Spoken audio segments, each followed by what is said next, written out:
Good and fair evening, my friends. Welcome back to the tavern. It is so very good to see you all.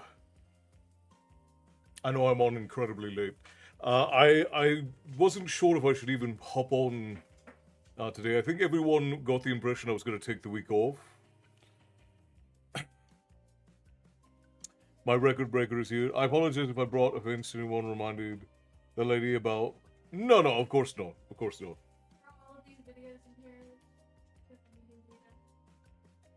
Uh, Two of them I'm going to work on. The members ones I'm going to work on. I just wanted you to have them in case I wasn't able to work on them for some reason, but those are the ones I'm going to do.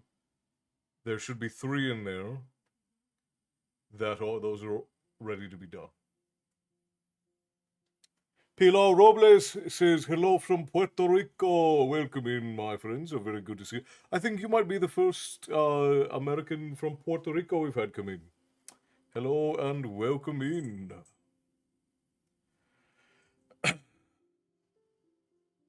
Yeah, long time no chat, Bear. It's good to see you.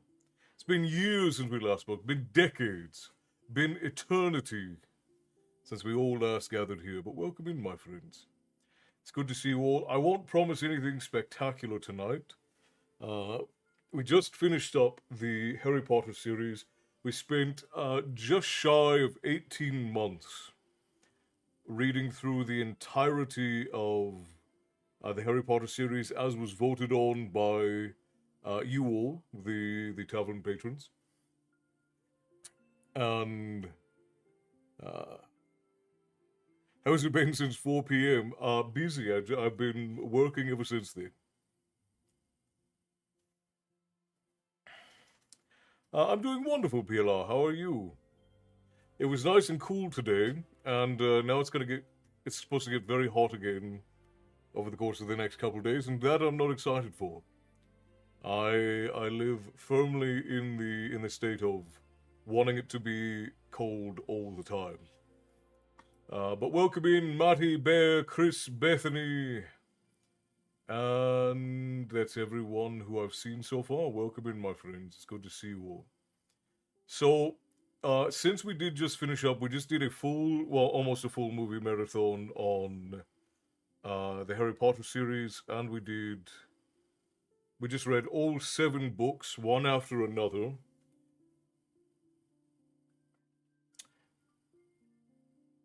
I wanted to give some thoughts because this is my first time reading the seventh Harry Potter book, and I know that a review on a book that is 10 years old is not the most enthralling thing, but I have some grievances with the film and with the book that I wanted to talk about.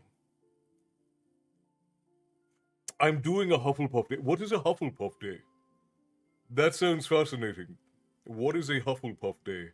I'm not curious. By the way, we have five portals open into the tavern this evening. You can find your way in through TikTok, Facebook, Twitch, YouTube, or Kick, whatever is your preferred viewing pleasure. You can find yourself in the tavern through any of those places. Nola Walks, hello and welcome in. Grab a seat, settle in. Danita Davison, hello and welcome in. It's good to see you. Alana, hello and welcome in. Good to see so many folks dropping in tonight. I got on so late I wasn't expecting anybody to show up. Let Una know I'm really excited to hear from before us at this point. Whenever I can finally get myself back into her streams. It's been a year since I first suggested it, but life keeps getting in the way on both ends. I will let her know. I don't know if she can hear me now, but she's sitting across from me. She's back in this evening. Lots of snacks. I mean, you can get some snacks. I think snacks are appropriate for this discussion. We are just going to be waffling tonight. So for anyone who is wanting to spend a little bit of time just chatting in the tavern, you're welcome to stay. Using John's voice to distract my buddy's kiddo. Well, hello to your buddy's kiddo, Wesley. It's good to see you. Falling Crow, hello and welcome in. If you are coming in through the Facebook or YouTube portal, you'll be anywhere from 15 to 60 seconds behind everybody else. So if you say something and I don't respond to you immediately, I swear I'm not ignoring you. It's just because there's a delay, and that's why it's taking me a minute to respond. Because the delay in between when I see your thing and when I respond to it and when you hear it from me can be anywhere from 15 to 60 seconds. So I apologize for that. Hey Wesley, how you doing, bud? It's odd to see you on this late, but welcome in. It's a wonderful day. I just like to say a Hufflepuff day. Oh, okay, I see.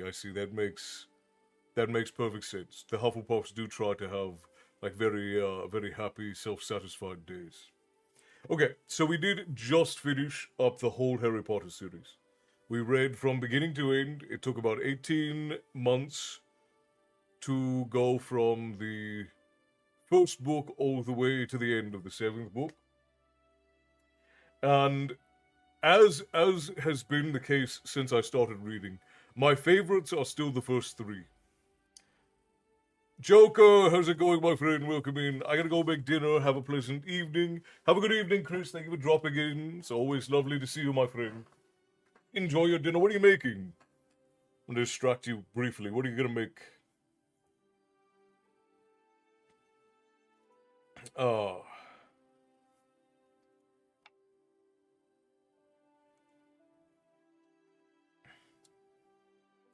But the first three books are definitely the best of the three. Though I will say that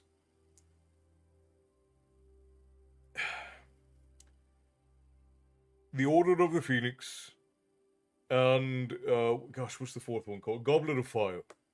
So the Goblet of Fire and the Order of Phoenix are better written than the first three books. But in the fourth book, she goes into this trend of starting to torture the characters in place of character progress. Yeah, I think that's true for a lot of people, Danita. I like the Prisoner of Azkaban.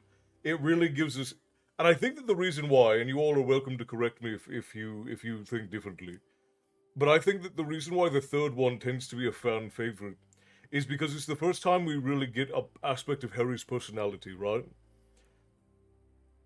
Because the throughout the series, it's like Harry gets tortured a whole lot. He goes through a lot of pain, but we don't really get anything that is about him. That's about Harry, and having him have something to be attached to, like a family, like a real family interaction, because his interactions with Hermione and Ron, they're sort of superficial. But when you look at the interactions between him and Sirius, there is a much deeper sort of familial implication there. Argentine, the long tong great Uncle Duck. I think that's what it says. Thank you for the heartbeat, my friend. Welcome in. Very glad you could join us. Your name is too long for me to read all of it. Yep, great Uncle Duck. Hello and welcome in. Ravenclaw here. We got a few Ravenclaws. We got a lot of Gryffindors, and I am starkly a Slytherin. I don't. Every test I've ever taken puts me in Slytherin. I guess I'm a shisty character underneath all of my grandeur. I'll only be here for an hour. We're probably only going to be on for about an hour, Bear. I don't plan on being on for too long. I adore Hagrid. Book 3 has good Hagrid. There are a lot of good Hagrid moments in Book 3, that's true. There are a lot of good Hagrid moments in Book 3. Uh, Prison of Azkaban is really lovely. I believe that's the one with Remus. Yes. That is the one where we meet Remus Lupin. So we get a much more humanization of Harry in Book 3. We get to see some connections to his parents, and his parents sort of become real people in the second or in the third book. Alana is also a Slytherin. The best part is when Hogwarts gets raided by the legendary witch hunters Dorothy and Toto. Yeah, I missed that scene. I missed that deleted scene, but it sounds like it would have been a good one. Uh, all the movies are good. Book 3 is my favorite. So I think that all of the movies are good for what they are, Joker. I don't necessarily agree that they're all good movies. And again, whenever I say that I don't think that something is good, I try to be objective about it. And if you enjoy something, my saying that it is not good is not meant to tell you not to enjoy it. I think that you are allowed to like things that are not objectively good. And if you enjoy something, you should not let my opinion or my perspective or my analysis of the value of a thing degrade your enjoyment of it. So just getting that out of the way before we get into the discussion, because like I said, book three is where we really get Harry humanized. His parents become very real people. We get these connections to his past through Remus and through Sirius. So I think that's why book three stands as being sort of a fan favorite for everyone. Uh, Crocheted Bookworm, hello and welcome in.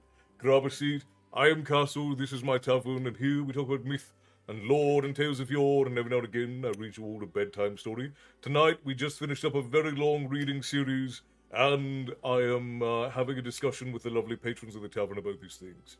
There's a public school version of Hogwarts down the hill called Piggy's It. I would I want to see the story that takes place there.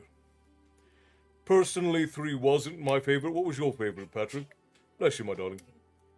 Santana, how's it going, my friend? Bethy says, you may be right. I've always thought it was my favorite because of Lupin and Sirius in that order. Yeah, and Lupin and Sirius are really great characters, but again, I think that the reason why they're so good and why people love them is because they create sort of this humanization of Harry. They make him feel more human. They make us be able to attach to him a little bit better. Uh, I think it really broadens his world with the connection of Remus and Sirius and Peter. It's emotionally a lot. Yeah, I agree, Danita. So, Patrick, you said 4 and 6. I think 4 is probably the best written out of all of the books. I genuinely believe that 4 is the best written out of all of the books. Again, my problem with the books from 4 onward, 4 didn't do it too bad, but 5, 6, and 7 is she replaces character growth with character torture. And I've talked about this before. It's very common for writers to do this. Writers will take and they'll put their characters through a lot of pain, and then on the back end they go, "Oh, the character changed because they went through a lot of pain." It is bad writing, but it is very common tactic in writing. A lot of writers do this. No stories take place there. They don't have the funding. That makes sense. I mean, the Ministry of Magic can only favor one school at a time, and Hogwarts is less gross than Piggy's It. So, I dislike Facebook. Wait. I dislike the FBs made Lupin's teaching moment from Remus. Wait, I don't understand what you're saying. I don't understand what you're saying here. In that first message, Wesley. I love 2, 3, and 6 the most. I think 6 was the first one that had like real emotional weight to it because of the death of Dumbledore. Which, by the way, there are going to be tons of spoilers in this conversation. So if you haven't watched any of these things, cannot say the movie name. TikTok censors it. Oh, that. Fantastic Beasts. Right. I just like the Fantastic Beasts made Lupin's teaching moment from Remus. I'm still not sure what you're saying, though, Wesley. What time zone are you at? I live in the Pacific Standard Time Zone, Renato.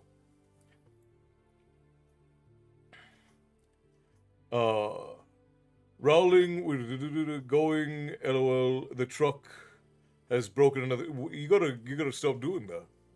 Captain Prize, hello, welcome in. So very glad that you could join us.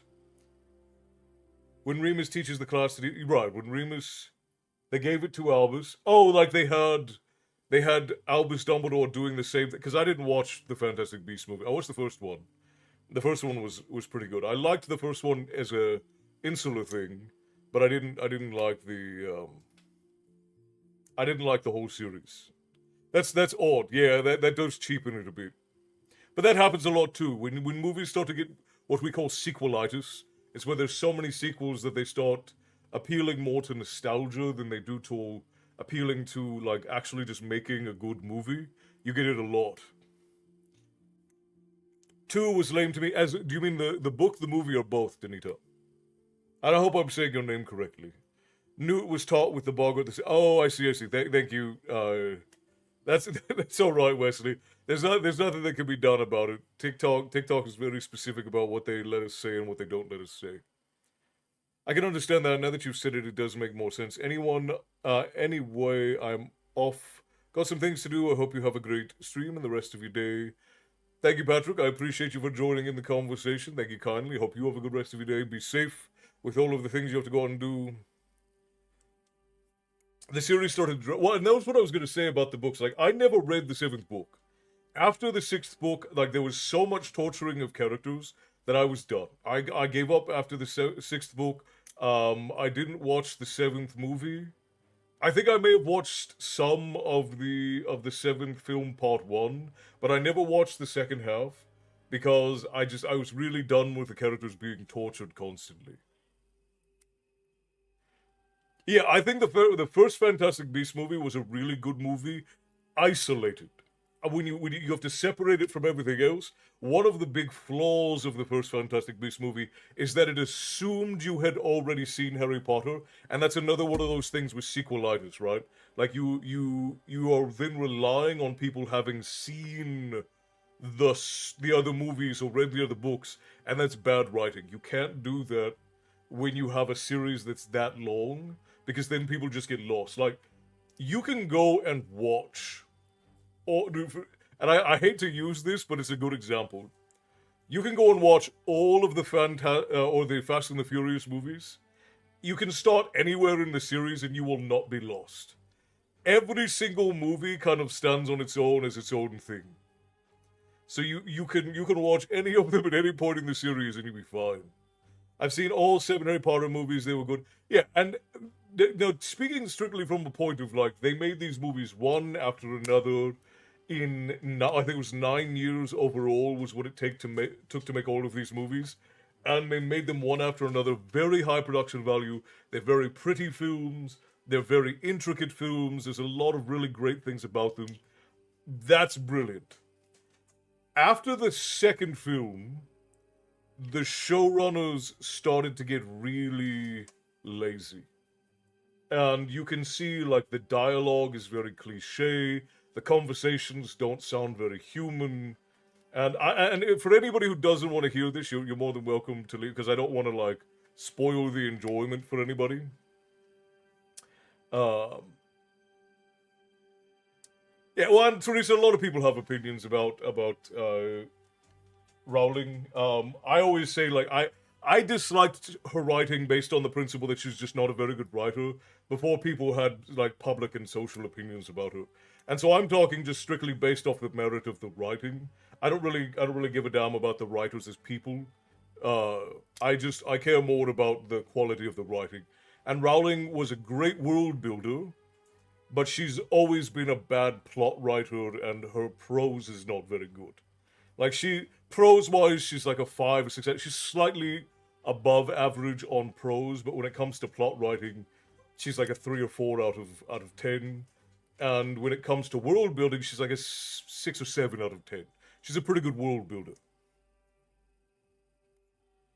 Do we know what James's middle name is? Probably I missed it. I don't know. James Potter, I don't know. I love the prequel movies, and I hate that they won't be giving it an ending.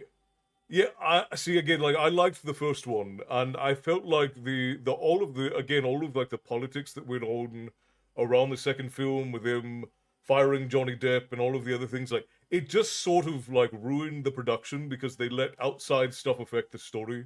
So I don't know. That whole thing. Uh, like they lost me. So I think it had a lot of potential. I agree with you there, Alana. I agree with you there.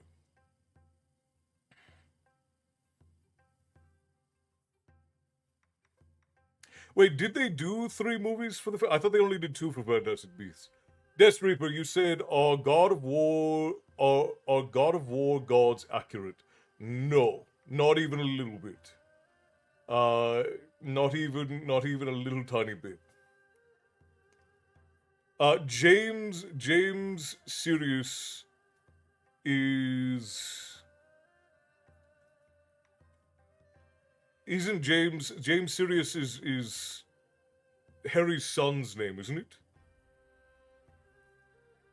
I think if you look at it from the perspective of that they were written for kids, the things are pretty simple for that reason. It makes more sense. Yeah, and but even taking that into account, because like the first two films, the conversations feel a lot more real. They feel a lot more uh they feel a lot more correct. And like they feel more human. Hey, Timothy, my friend. Hello, welcome in. Enjoy your Snowfall Nog there. I watched Wallace and Gromit, Vengeance Most Foul. It's amazing, which is more than I can say for the movies in today. But I love old Wallace and Gromit is a whole thing all to its own. I just hate when so there are three. There are three Fantastic Beasts films. I didn't know that. Darth Nexus, how goes it, my friend? Welcome in. I didn't know that there were three of those films. And thank you for the tip to the Tavern Keeper, Tim. I appreciate you for that, brother. I hope that you're doing well. And you're right, Wallace and Gromit. All of the Wallace and Gromit films and movies are wonderful. I can't disagree with you there. Tyson, hello, my friend. Welcome in. It looks like they're gonna make us run ads over on Twitch, friends. So we're gonna run those real quick, and then we'll be right back. We'll keep the discussion going a little bit while everybody else is off, but we'll be right back. Yeah, and I thought that the series got cancelled because of like I thought that there was nothing that happened after the second one, so I guess that's on me. I thought that because of all of the drama around Johnny Depp and his lawsuit with his ex-wife or whatever it was, uh, they had the problem. But Death Reaper, to answer your question, no. The gods in God of War are not really remotely accurate. There are some that are close. Like if you look at the way that Odin acts in the God of War Ragnarok, then it's a little bit closer. But in general, no. You rarely get any sort of modern Hollywood or media representation of mythological figures or historical figures that describes them or represents them the way that they are described in their source materials. Rarely, rarely ever. Yeah, I feel like the last one was when you were really starting to get more of the story and it just ended. It does make sense. I don't think that I don't think that I. It's so long ago. I don't remember them coming out. You're up this late when you sleep. I sleep when I am on the other side, I suppose. Gilbertson Books, hello and welcome in. Grab a seat. So very glad that you could join us. For anyone who is new, who's dropping in, I am Castle. This is my tavern. Here we talk about myth and lore and tales of yore, and every now and again I read you all a bedtime story. Tonight we are just talking about a book series we just finished. We just finished reading through all of the Harry Potter books. We're getting ready to start our readathon, which is going to be next week. They recast Grindelwald for the other two movies after all the mess with Johnny and Amber. Yeah, which was just silly. Dimples, hello, and Minecraft Creations. Hello, welcome in, my friends. So very glad that you could join us. They fired him from the third because of that, because they chickened out. Depp still got his 10 million for a single day's work on that movie because of his contract. Yeah, the whole thing was just wild, and just a sad, indicative part of Hollywood.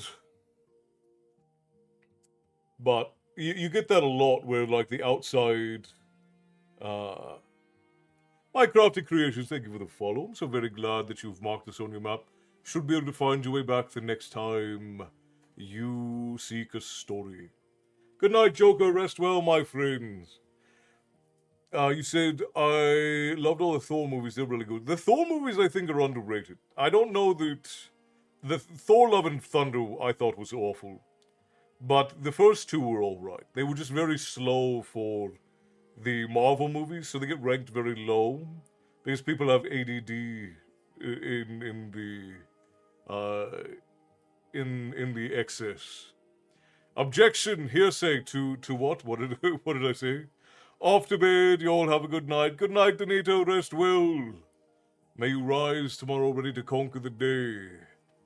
And we'll look forward to seeing you back on Thursday. We might do a lore stream on Thursday. We haven't done a lore stream in a while. We'll talk about some old folklore and some old stories before the readathon starts. Oh, the nonsense. Yeah, the nonsense of the whole. I thought you were talking about something that I said. Yeah, objection. Here's the guy objected to himself. The whole thing was silly. I do wonder if they hadn't fired Johnny, if the other movies would have been better. Probably, I would assume so.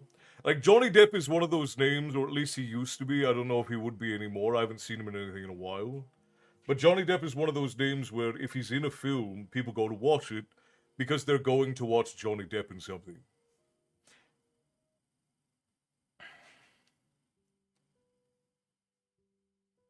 I personally liked Mads better as Grindelwald, but that's just my opinion. Thor is indeed supposed to be a redhead, Teresa. That he is. And you rarely get that right. In the God of War games, they did make him a redhead. But they also made him kind of like a bumbling buffoon. And they do that a lot with Thor. Like they kind of have this thing of making Thor like a dude bro. And that's not correctly. The lawyer doing that is never not going to be funny. Yeah, the whole trial was so dramatic, and I do. Oh, I already read that. I I'm so burnt out on drama. I'm so burnt out on drama, and it's one of the reasons why when we have story time and when we do these things, I just prefer to not talk about social or political or any religious things. And as a rule, we generally don't talk about them because people can't be adult about it. People will start fights and they won't be able to keep their head, and they'll make it the biggest problem in the world, a thing that they have no influence on and that they don't even probably properly understand. People are saying no Johnny, no pirate. So yeah.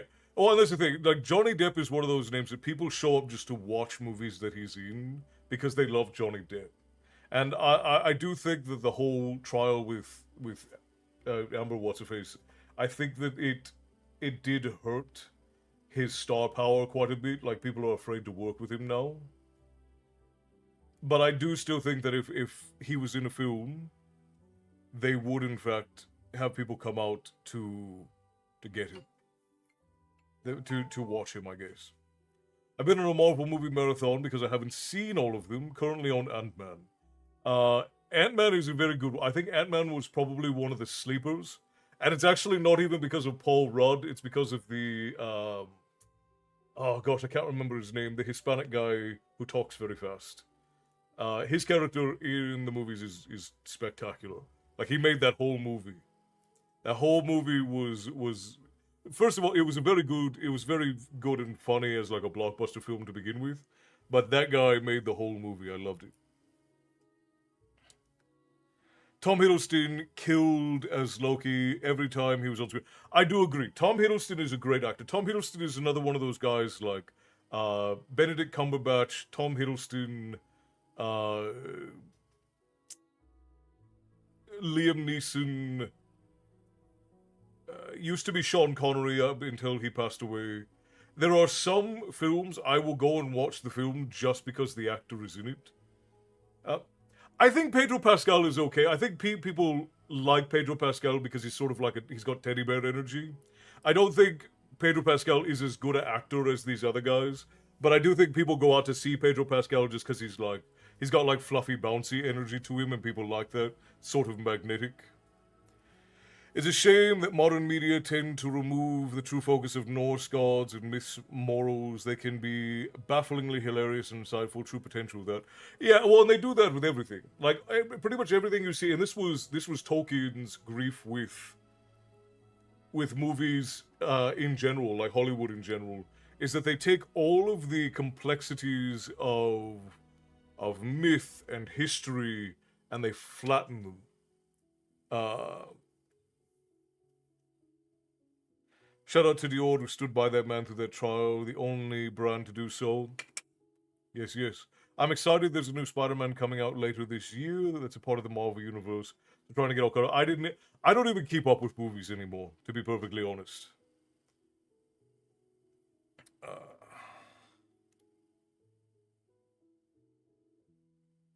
I guess I'm not aware of when you don't talk about politics because you don't talk about it, but I feel quite often say I generally don't like to talk about politics and world events, but I'll talk about it this time.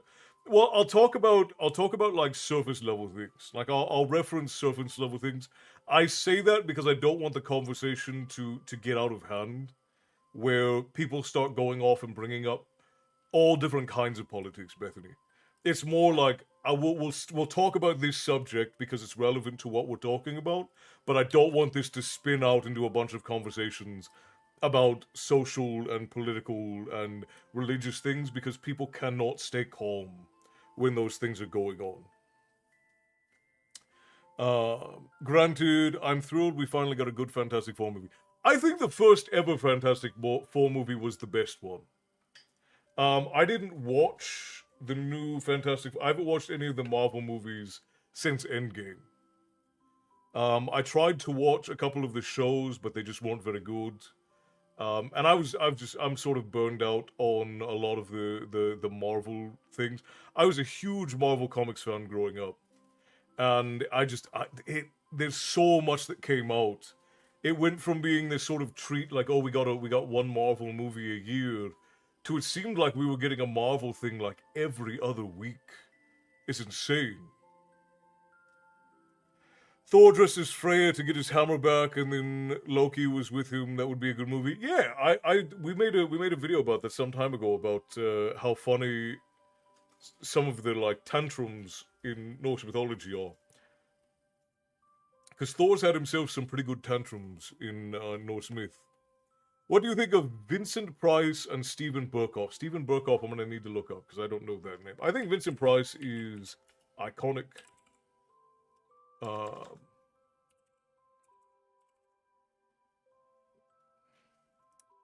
Stephen Burkoff.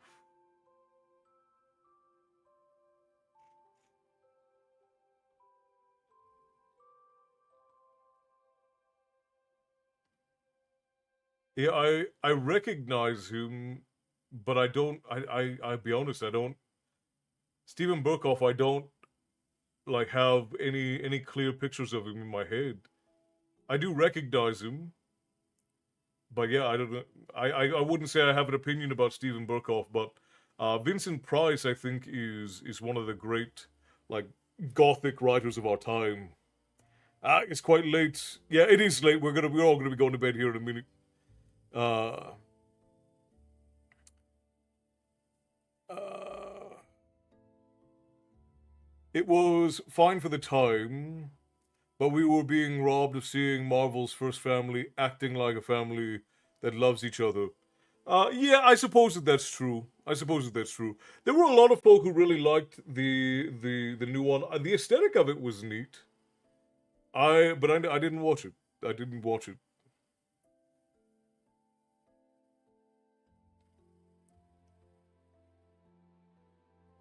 No, Bethany. uh, Gilbertson is talking about Fantastic Four, the superhero movie, not Fantastic Beasts. It's 10 p.m. here, not as late as other places. That's true. Well, for me, it's 10 p.m. as well, Rich. I still have work to do before I head off to Dreamland. But I, yeah, I just no. That's all right, Bethany. That is a funny mix-up though, because we were just talking about Fantastic Beasts, and then we went into talking about Fantastic Four. So that's an understandable and very funny mix-up. But yeah, I know a lot of people really like Pedro Pascal. I liked him in The Mandalorian season 1 and 2. Mandalorian made me angry because they did all of this build up. They set up all of these rules and then they undid it all in a different show. So for anybody who hasn't watched The Mandalorian, they spent 2 seasons building up this arc with uh, Din Djarin and Grogu, and then they set up this whole story arc, and then they undid it in the credit sequences of the Boba Fett show, which the Boba Fett show was terrible, absolutely dreadful. Steve Burkhoff was Savonarola, that's a very long Italian name, in The Borgias, and a crime lord in Johnny Depp's The Tourist. Yeah, he was in an old James Bond movie too. I just don't remember him. Like I don't have any scenes of him in my head. I think that the first Fantastic Beasts movie, outside of the fact that it relied very heavily on you having already seen Harry Potter, like you already know what Harry Potter is, outside of it having that context, I think that the Fantastic Beasts movie was one of the best movies in the Harry Potter universe in general.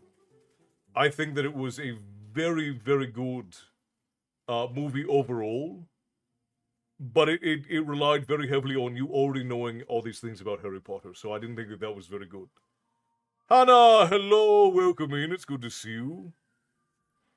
Um, but yeah, they basically ruined the Mandalorian with the Boba Fett show, and then they did the weird thing where they completely shifted gears with the Mandalorian to where they at first it was about Din Djarin and Grogu, and then for some reason they made it about all the Mandalorians, and then for some reason it was then about Bo-Katan, and it was just such a strange shift, and it was very jarring, and it lost me. I was like, this is strange because you've built me up on this story, and then you just abandon this story that I invested two and a half seasons in.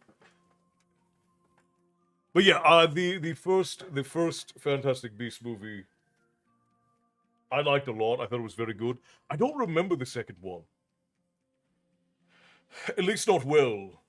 But I do know that they supposedly they introduced the girl who would later become Nagini, right?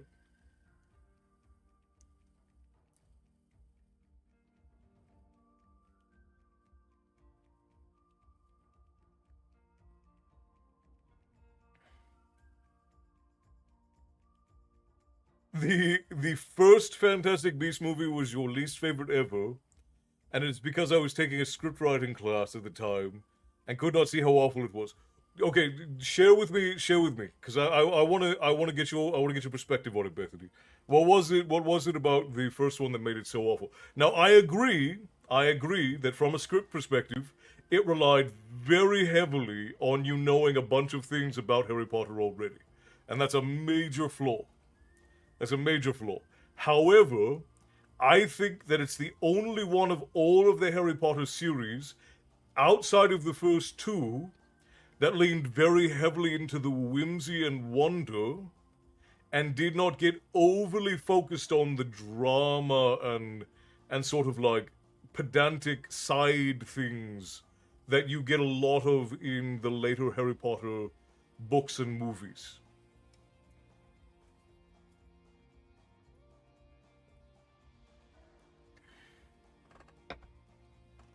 The second film had a lot of problems um, that compounded upon the first film. There's a lot of like lack of communication and a lot of the classic tropes that just make stories insufferable and make them very hard to watch. Uh, and I never watched the third one, so I don't know if that continued onward after the fact, but it was definitely hard. The second one was hard to watch. Yeah, I do remember the second one. I do remember the second one. I thought the second one was the last one, though. I didn't know they made a third one. Grindelwald is the only role Johnny played as the main villain without being the main character. That's true, Tim, and I think that he did a good job. All right, Alana, take your time, take your time.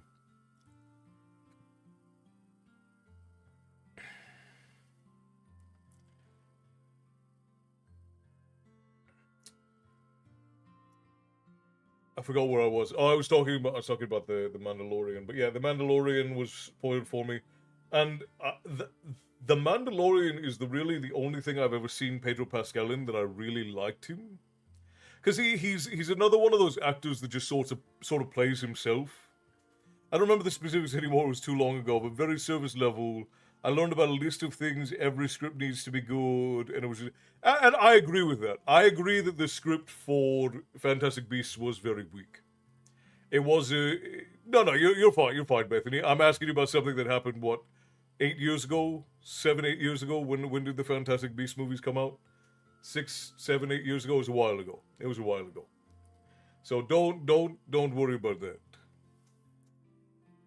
Corey, you said I hope you're well. I'm waiting out a loud storm. Well, I hope that wow, was the first Fantastic Beasts movie 10 years ago? 2016? No. Gosh, we're all so old. That's a very long time ago. I hope you're being safe in the storm, Corey, and I hope that you're will provide you a little bit of distraction for a while. Yep, all 15. That's wild. I I trust you, but I'm gonna look it up because I have to see it with my own eyes. Back and so far no glitching. Well, here's hoping. Salty heathen, time flies. Yes, indeed it does. How are you, my friend? It has been a while. Hope that you're doing well. I hope you're enjoying yourself. Fantastic Beasts premiered. Well, no, it didn't come out. Oh, it's the year set in 1926. Yeah, 2016. Wow, that's insane. 10 years ago. 10 years ago. Uh. Oh, you know what? I did know that there was a third one. I just never went to see it. Yeah, because I remember the name, The Secrets of Dumbledore now. Because I remember The Crimes of Grindelwald, it was just not very good. The Crimes of Grindelwald was not very good. Um, and I never watched the third one because the second one was not very good. My birthday is Monday, and I don't feel like I should be turning 30. Time does in fact fly. It does in fact fly. Uh, my dog is listening to you, Castle. Well, I hope that the dog is listening well, Hannah. I'm okay, yeah, it's been a long time. I was over the road trucking for a while. Yeah, trucking is rough, man.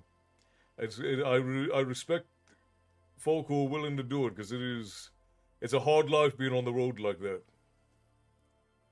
I hope your dog is enjoying, Hannah.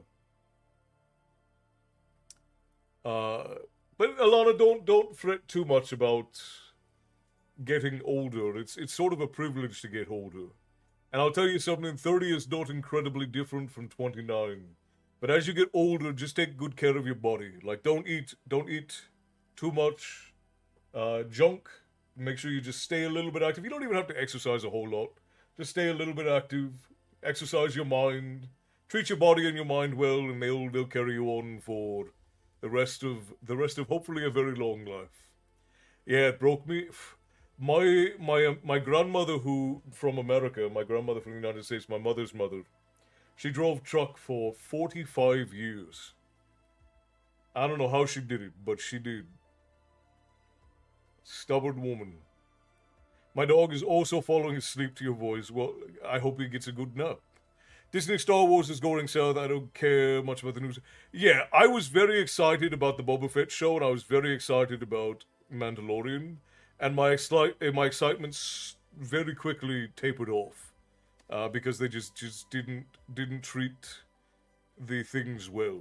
Yukino, hello, good to see you. Welcome in. If the books were written to be in timeliness before Harry Potter. You shouldn't have to know about Harry Potter to follow the books. Right, which is the major flaw with the Fantastic Beast films, is that they're supposedly set before Harry Potter, which they're like 80 years before, because the Harry Potter movies are supposed to be taking place in what, the 90s? So it's supposed to take place 80 years before uh, the the movies, but they rely a lot contextually the upon the Harry Potter movies and books in order for you to understand what's going on. Well, yeah, trucking is rough though, man. I'm sorry to hear that it hit you so hard, but I hope that you've found something else and you're doing better. And if not, I hope you can find a little bit of reprieve in the tavern as I complain about the downfall of storytelling in the 21st century. My age isn't what gets me, it's the trying not to compare. Life works differently for everyone, and I have to remind myself of that. One of the hardest but best things you can learn how to do is only ever compare yourself to yourself. Because you're right, everybody has a different life and different circumstances. So I am older than you, Alana. I don't really talk about my age, but I'm older than you. And I started three businesses. So I grew up in Ireland. I came to live in the United States when I was 15, 14, just before I turned 15. I started university at 14. I didn't finish university. I spent 7 years in university. Didn't finish my degree. But I did. I finished the level of a bachelor's degree in English and linguistics with a minor in mythology and history. And I started working when I was 16 years old. I had a first full time job when I was 19. I was working mostly part time and gig work in between that. And I worked from the time I was 19 until I was 26. And in that time that I was working, my brother and I started three businesses. The first two failed miserably. We were very bad at it. We did not do a good job. We were bad bosses. We did terrible. The third one we started did pretty good. Third one we started did pretty well. And then our parents passed away in 2018, and we lost what was almost $1 million business between 2018 and 2021, and ended up $180,000 in debt because of it. And the lady and I are both older than you by a good margin, and we've only just now started getting to the point where we are not in crippling amounts of debt and where we are making something for ourselves and where we're doing something that we love. Both of us have done a lot of work that we don't necessarily love in order to get by and survive and do the things that we want to do. And there are a lot of people who are younger than me who do what I do.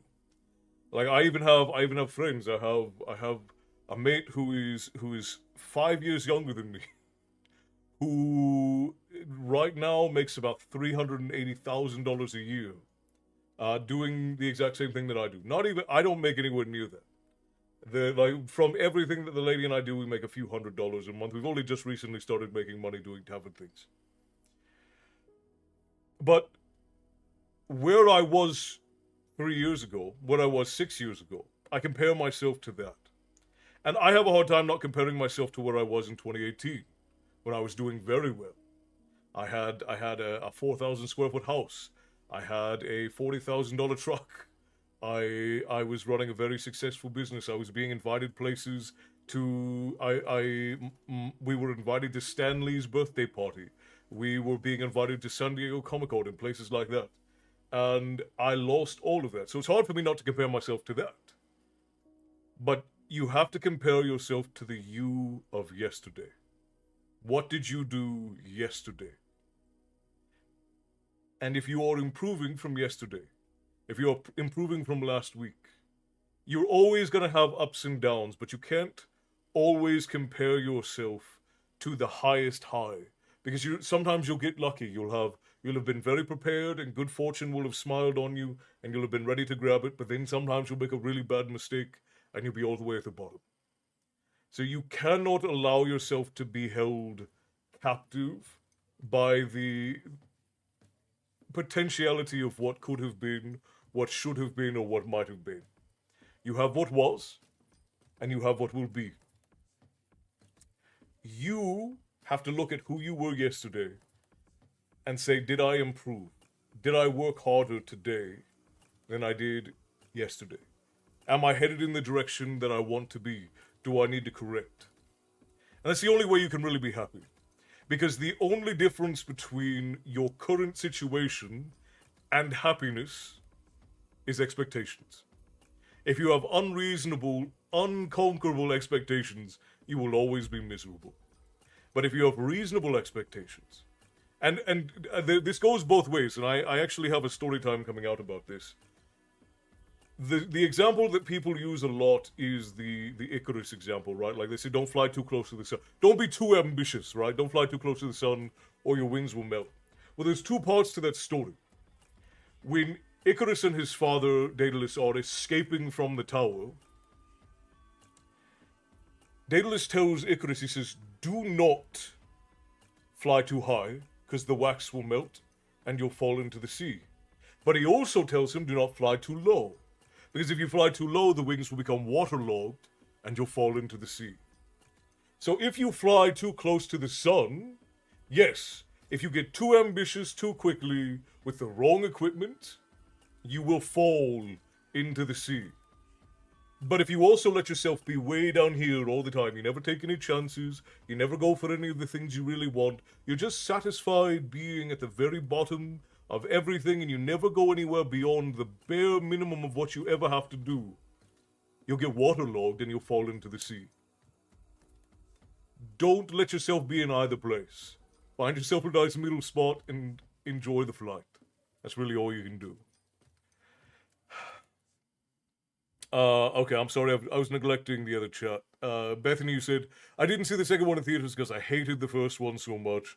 But I watched it eventually in solidarity to what happened to Depp. It was okay. I'm hella active, fit since I was a kid.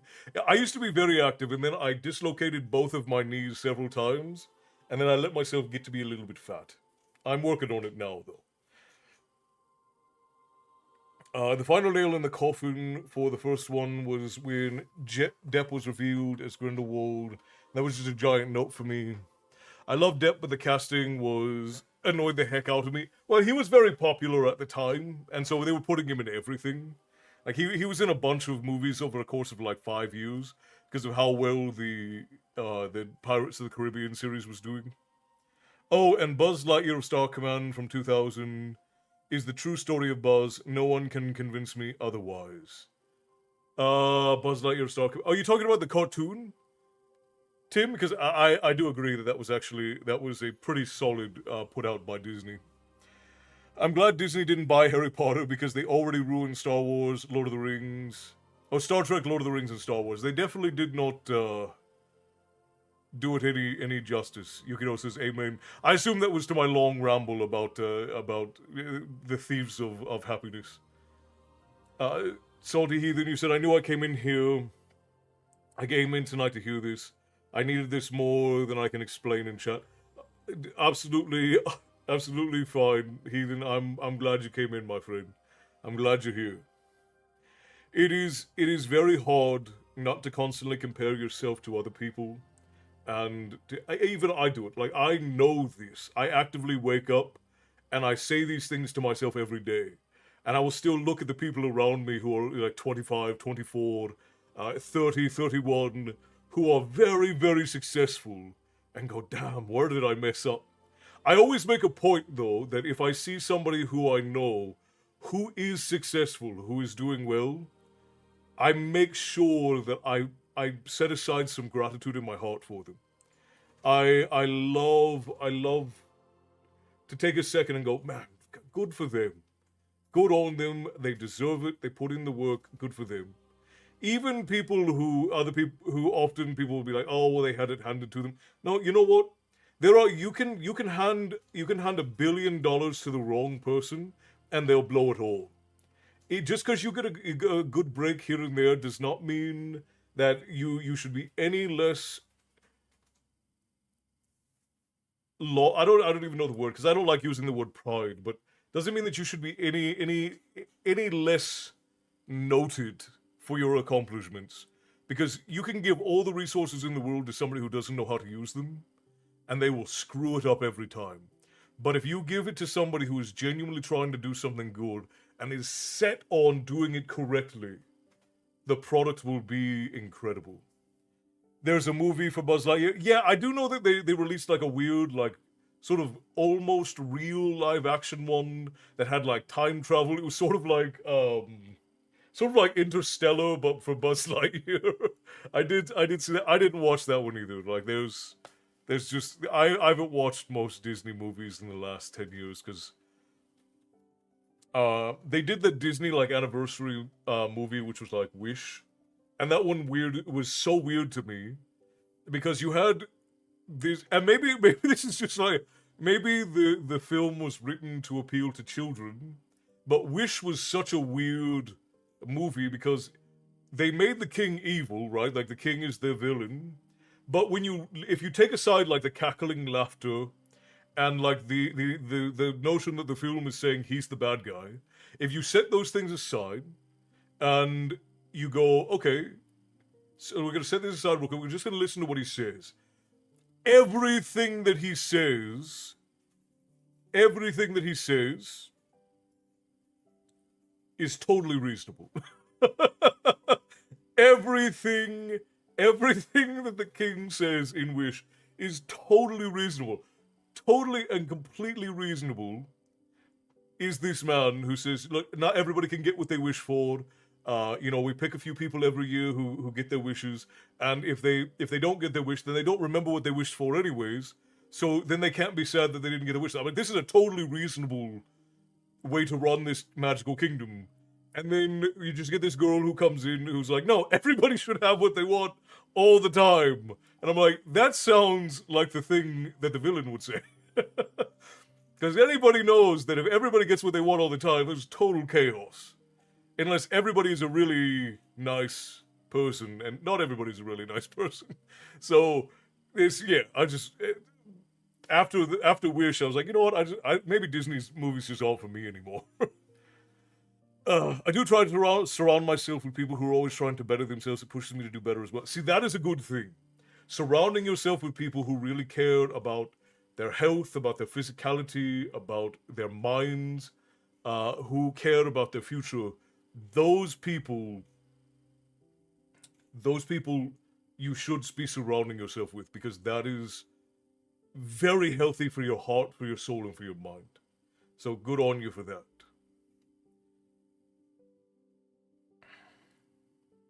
Yeah, Interstellar was a very good movie. I agree. Interstellar was a very good movie.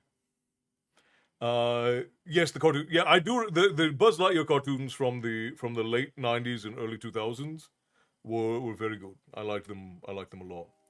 There's a difference between pride and being proud of yourself, and I agree. I guess I just don't like the word pride because of the connotations of self lauding. Because I very much take the sort of like biblical sense of pride and the Catholic sense of pride to very much be the representation of how people look at pride. Like people look at pride as I did this thing, it is integral to me, so I should lift it up as being exonerable and laudable because it is a part of the thing that I do. Yeah. And the way that most people use the word pride is in the sense of prideful. So because it's so commonly used in the context of being prideful, I try to just avoid using the word pride when I talk about things. I will still say I'm very proud of certain things, but I try to avoid using the word pride because I think a lot of people put it in the context of being prideful, and I don't like to promote people being prideful about the things that they do, because I think that you should have humility. I think you should move forward in a sense uh, constantly learning, being a student of life from beginning to end.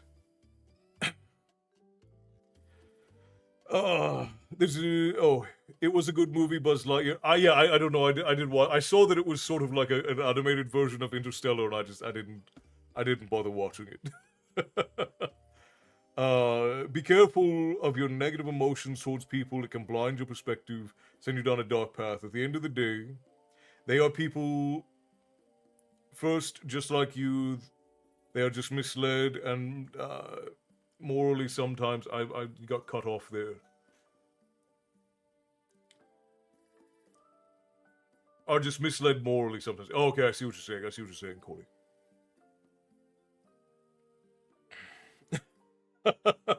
Well, and again, like everybody's allowed to like what they like. I look at it in the sense of a craftsman taking pride in his work, right? And I would say that the average person will conflate a craftsman taking pride in his work with a craftsman being prideful about his work. And as a storyteller, I have to think about like how people are hearing words, because if I say a certain word, people will hear it a certain way. And it's my job to speak to my audience. So I have to understand how people generally understand words. And I think that it's difficult in our language to get away from that sort of context. So I will often say that I think that some of the, or like if I do something that I am very proud of, I will say that I think it's some of my best work. And that expresses the same thing without me having to give it the connotation of me being prideful about that work. How is the lady and the child doing? The lady is doing wonderful. She's sitting right across from me, being lovely as ever. And the boy is spending, or he was spending time with his friends. He's probably wrapping up doing some of his nightly things before he gets ready for bed now.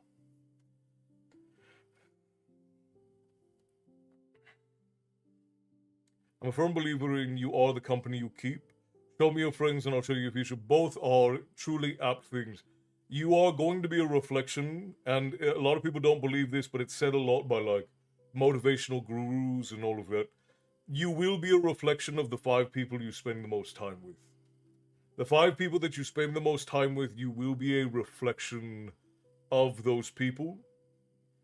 And that's why it's your responsibility, your social responsibility, is to be as excellent as you can be, so that the people who spend their time around you will be a reflection of you. Now, you are not responsible for what other people do, but the social responsibility aspect of how we act is, if you act in a way that is noble and excellent, other people around you will be inspired to act in a way that is noble and excellent. To be honest, I'm burnt out from trying to surround myself with the right people.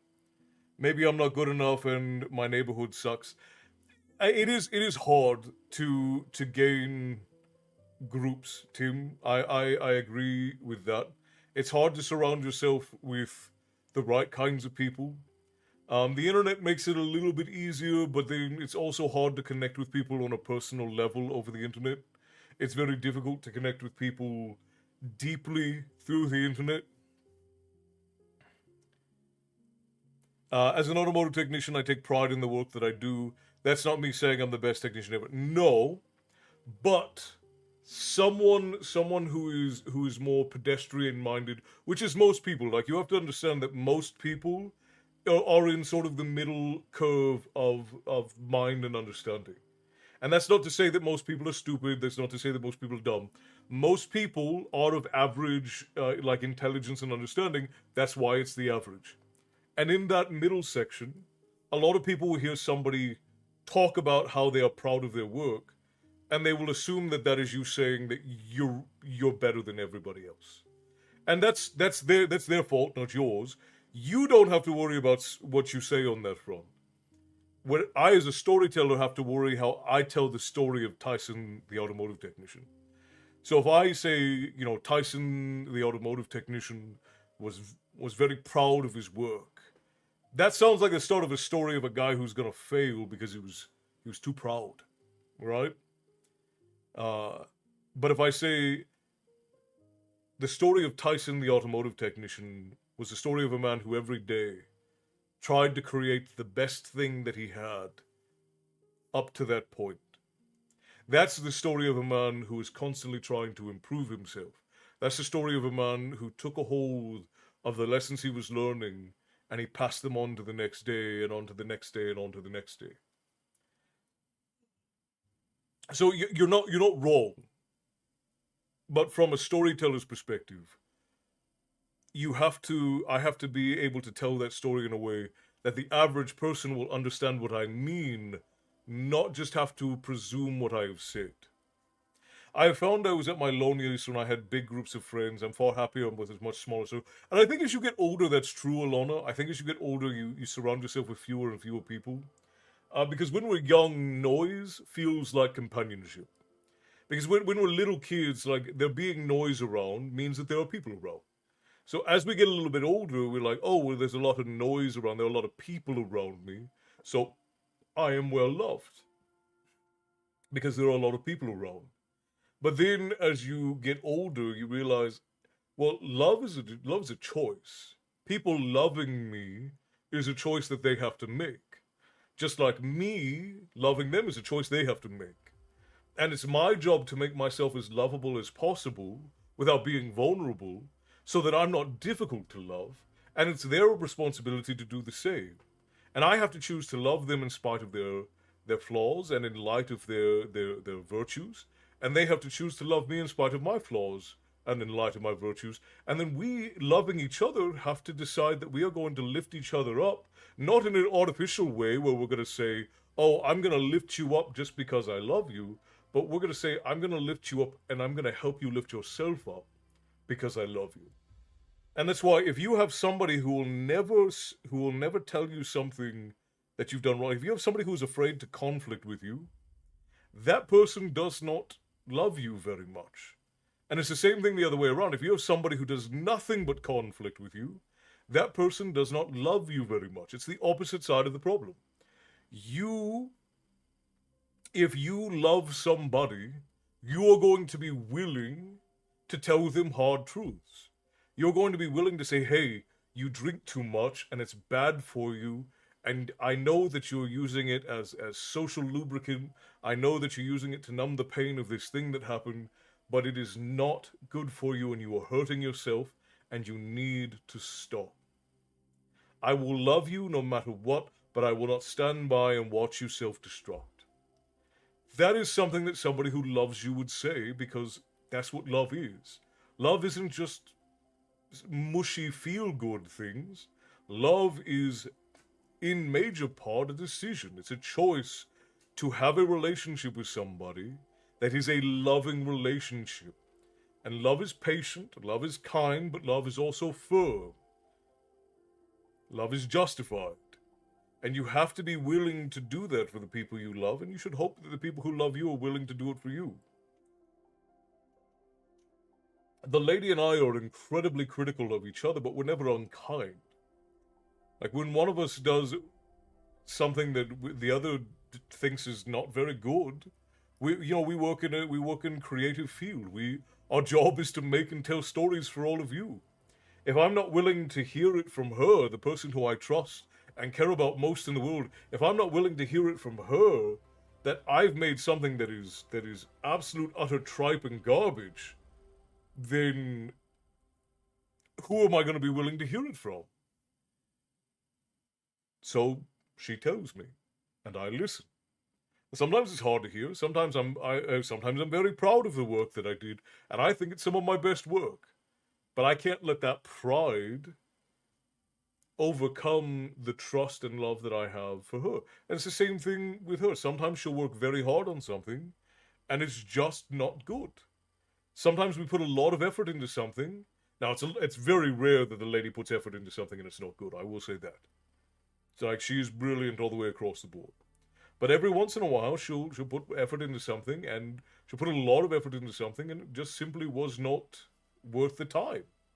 And we have to be honest with each other about those things because one, it's just her and I that do this. There's nobody who helps us.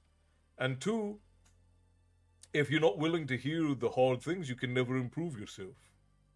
Still Doomed Punk, thank you for the follow over on the Twitch portal. Welcome in, my friend. I am Castle. This is my tavern, and here we talk about myth and lore and tales of yore. Every now and again, I read you all a story, but tonight we are doing Waffles, which is what this is, just some casual conversation. But yeah, to getting back to your point, a lot of as you get older, your circles are smaller because you're surrounding yourself with more authentic people. Hopefully, some people will just surround themselves with yes men who just tell them everything they want to hear about themselves. But I didn't see that Fat Kid Problems joined, didn't follow.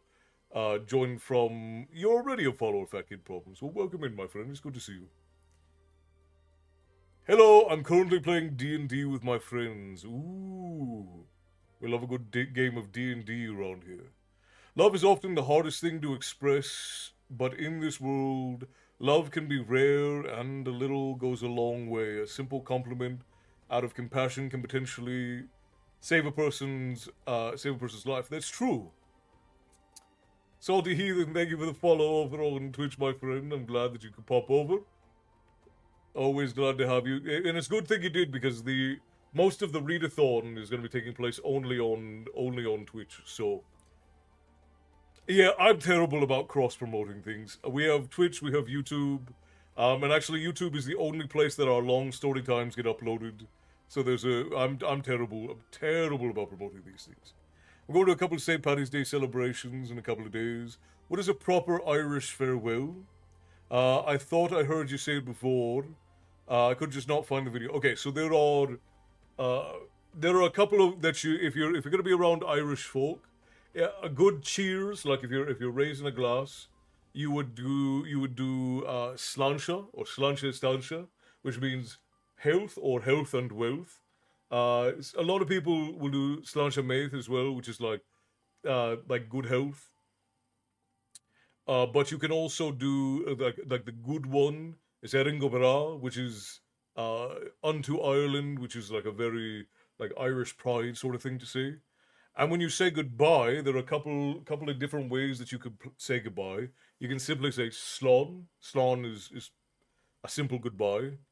But the ones that I use most often, the goodbye that you will use is slán go fóill. Slán go fóill means bye for now. It's basically like the Irish way of saying see you later. Unfortunately, I don't really have that kind of support. I guess that makes it easier for me to play as a villain. I'm always happy to give you feedback and stuff, team. You send me stuff all the time, and I give you feedback. But I also try not to give feedback that people don't want. Like if you want me to help criticize the thing that you do, then I will do that. Like if you want me to give you constructive feedback on things, tell you what can be improved, what you need to do, I will, but I don't do it unsolicited because a lot of people will get their feelings hurt and I'm not trying to hurt feelings. That was it. Okay. Yeah.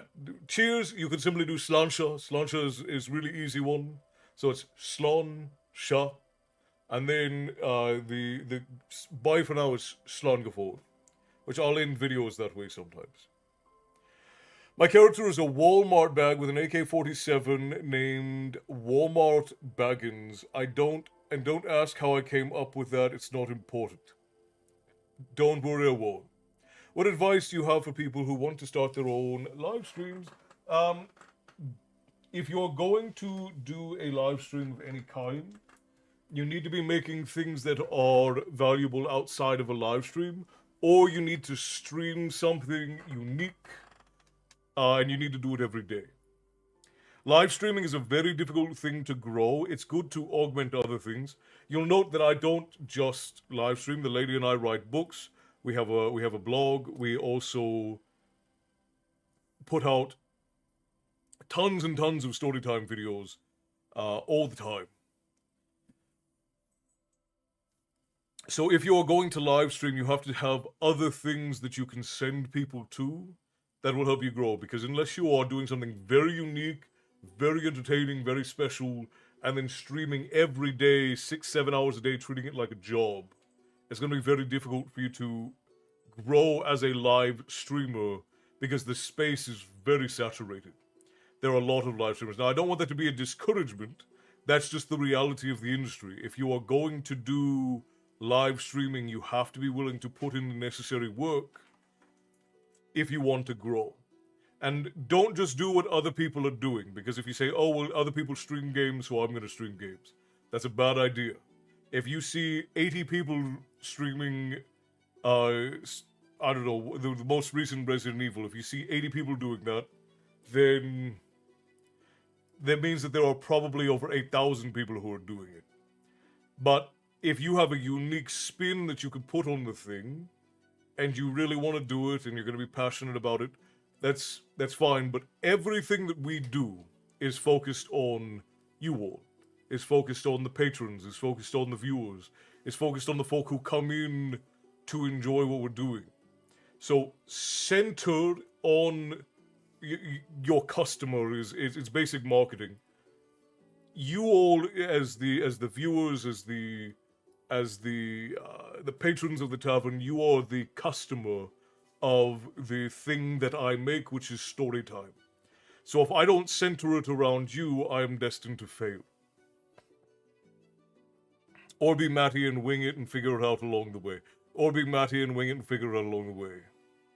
Thanks. By the way, what do you think about AI? Star Wars Theory is into it, especially for Star Wars, since Disney is as good lord. I treat my streaming like a job. I've just been having issues with my mom that I've made my schedule hard to maintain, and at its current pace, I'm trying to fix it. Well, you're always going to hit hiccups, especially if you don't have total control of your environment. We get our own hiccups here.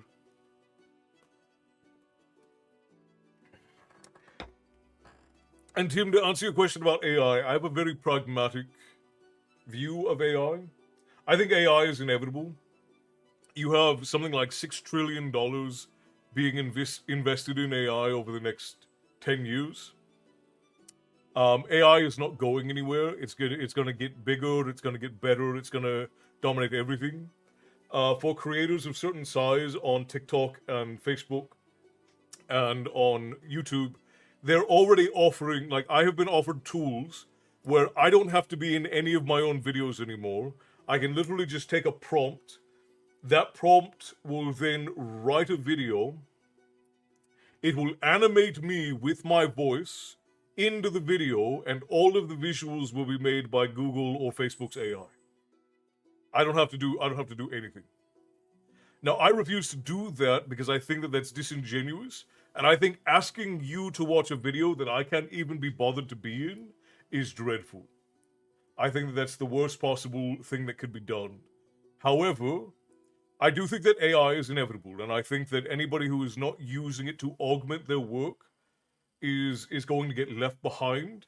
I think that Disney is already starting to use AI in a lot of their workflows and animations, and I think that the absolute best thing that you can do is understand that AI is here to stay. You need to figure out how to embrace it and work it into your workflow, but don't ever let it replace the creative aspect of what we do, because it cannot. It can only ever emulate, and there are plenty, and this is not uniquely an AI thing. There are plenty of people, like whenever there's a trend, right? Especially we saw this really rise with TikTok. When there is a trend, other people will just imitate the trend and try and get views off of that imitation. So this is not a uniquely AI thing. This is a very human thing. But the difference is that AI is not anybody, but it's everybody. So when you use AI to replace people in a creative aspect, what eventually will happen is that all of the creative value goes like this, because there's nothing new, there's no new magic being added to the pot. It's just simply the same thing being recycled over and over. Imagine if the TikTok trends from 2015 just recycled every single year. How boring would it get? Just a slightly different angle on the trends from 2015. eventually we would all run out of it. The lady and I we use AI. We use it for formatting. We use it for research. It's a wonderful tool for research. I use Perplexity for research. I have hundreds and hundreds of digital books, thousands of digital books and physical books, but I can go into Perplexity and I can say, hey, I need the quote that talks about this thing from this book, from this edition. Or if I can't remember the edition, I said I need to know what edition this quote comes from, and then Perplexity can give it back to me, and I can do my video research at much greater speeds than I used to be able to, and that allows me to make a lot more story times for you guys. I used to have to spend days researching just one short video, and now I can do a full research on a video in 20 minutes because I don't have to flip through books. I don't have to look up sources. All I have to do is I say, okay, give me this quote, give me this reference from this thing. And then if it looks wrong, I can say, what page is that supposed to be on? And then go check it in a book myself. So it speeds up my workflow significantly. But at the end of the day, AI should never replace people. And we use AI for art sometimes. So obviously we're never going to sell anything that's AI. But if I need to create a joke image, I'm not going to spend $400 on an illustration because it's going to last for a couple of seconds in a video that I make a few dollars off of, and then it'll die in an algorithm in a couple of days. So I think that all of this defeatist and doom-saying attitude around AI, I think it's wildly unnecessary. And I think that we all just have to take a stand and say, look, AI is fine as long as it is supplementary to the work that we're doing, but none of this should ever and can ever replace human ingenuity. And I just think that that's a hill we all have to be willing to die on. Twitch friends, we're gonna get ads here in a couple of minutes. I apologize. We ran out of snoozes, so we're gonna have to run them because I do want to be on with you all for a little bit longer. Okay, I that rant put me way behind on chat, so give me just a second. Lana, I'm gonna come to you in just a minute. I treat my stream like a job. Okay, everybody. Hope you can figure it out and mom is okay. Yes. Just keeping me up. Okay, so that... Oh, I think AI is the next step in human evolution by organic life, from which might make me sound crazy, but that's fine. By organic life, I think that it's a possibility. I don't know if, with the way that humans are right now, if that's a high possibility, but I think in the future it's incredibly possible. Heathen. This can be hard to understand, but normal and perfect is meaningless and flaws add unique character. Right. Well, like a scar, you technically, when you are lifting weights, you're scarring your muscles, you're scarring your bones, and those scars add structural integrity, you know? Analytical AI, okay, generative isn't in my view. I use Google's AI when I'm putting stuff together for my NP, and Una is helping me, with that one thing. Right. Okay, so did you send your California windstorm my way? Because I just got hit on Melbourne, even though it is... Even the similarity of the lights flickering. I did not send it your way, Bear, but it might have come out your way. That's entirely possible. I use Google's AI when I've been putting stuff together. Oh, yeah, right. High five. But it's 11 o'clock. What, internet for what? Go to bed. It's bedtime. It's bedtime. What do you mean? You've been going to bed way too late. And then, okay, we're gonna run ads over on Twitch, guys. Sorry, it's 3 minutes, and then we'll be right back. And we're gonna be hopping off here in a second, but I do want to finish up the conversation before we go. So bear with me. We'll be right back. Maddie says hello, everyone. That's crazy that AI can do that on these platforms now. I like AI for research or just general information, but I don't feel like it's needed the way it is being pushed. No, definitely not the way it's being pushed. And what it's really being pushed for is for surveillance. Like, AI is heavily being pushed to surveil and monitor people. And I think that that is a dangerous and slippery slope to be on, and one I'd rather not be on. But again, there's no stopping what is coming. I think that eventually the AI bubble is going to burst, and that a lot of the things are going to die. But I think that we're going to have a long and tumultuous journey before that. I think we probably have about 2 or 3 years of AI chaos before we get to the end of it all. And then at the end of all of that, we'll have definitely generative AI is going to be there forever, and you're going to get a lot of people who are making movies and making animations and making art and writing books. Like there's a woman who has a whole course on how to write novels with AI, and she's making like $80,000 a year off of her books, and she's making another like $40,000 to $50,000 a year off of her course on how to write books with AI. And I have mixed feelings about uh, these things being what they are. I think that if something is written by a robot, it should be marked as written by a robot. Uh, I already have a strong sense of my autonomy, so being surveilled is a breach of my right to feel safe. Yeah, and I don't like any world where there is an overarching entity that is allowed to watch over everyone and and judge them, because that gets dangerously close to the man playing God segment of science fiction. And I don't want to be in the timeline where we have the man playing God segments of it. It never ends well. It doesn't end well in fiction. It doesn't end well in myth. I don't like any of that. Yeah, I don't think that it's necessarily wrong to write books with AI, but I do think that they need to be labeled as written by AI, so that you have the informed consent as a as a reader about what you want to buy and what you want to support. Because like if like let's say so in my mind it's no different than like let's say George R. R. Martin puts out a book, right? And millions of people buy this book. He puts out a book and millions of people buy it, and a bunch of people go, "Wow, this book's really weird. Why is this George R. R. Martin book so weird? Like it's much softer. It's got a lot of romance in it.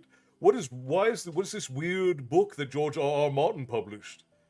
And then it turns out that George R. R. Martin didn't write that book. He had somebody ghostwrite it for him, but they published it under his name because his name is more likely to sell the book.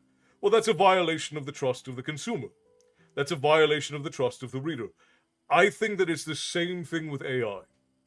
If AI is writing a book, like if you plug in a prompt, the the the AI spits out a book at you, and then you publish that book and sell it.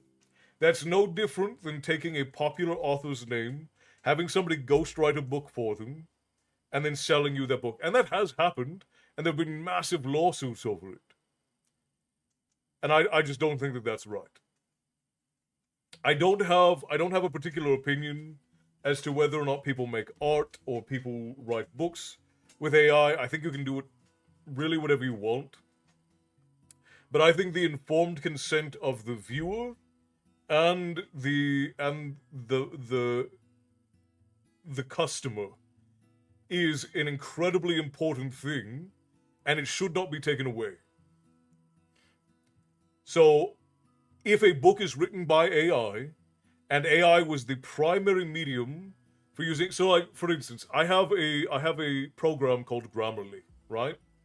Grammarly it now runs, and I also have a program called Hemingway. These are programs that I have used to write for ages. They correct grammar. They make sentence structure suggestions. They've had these features for 10 odd years. It's only just now that they've started calling them AI.